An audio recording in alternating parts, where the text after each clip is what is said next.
How to create a template in Capcut. Today in this full guide I'll show you exactly how to do that, so follow up with me. Now first you can open your browser and search for Capcut templates. Enter the first Capcut website that is by the official app. So once you open it, you will find tons of templates right here. Just scroll and search for one that you like and tap on it.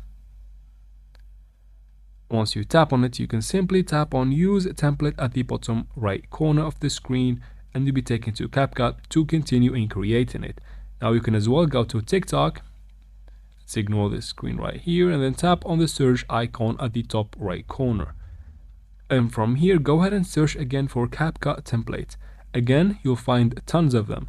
Choose the one that you like. Let's say I like this one right here. So we go ahead and tap on it. From here, there is this little button that says Capcut Try the Template. Tap on it. From here, tap on Use Template in Capcut. You will be taken directly to the Capcut app.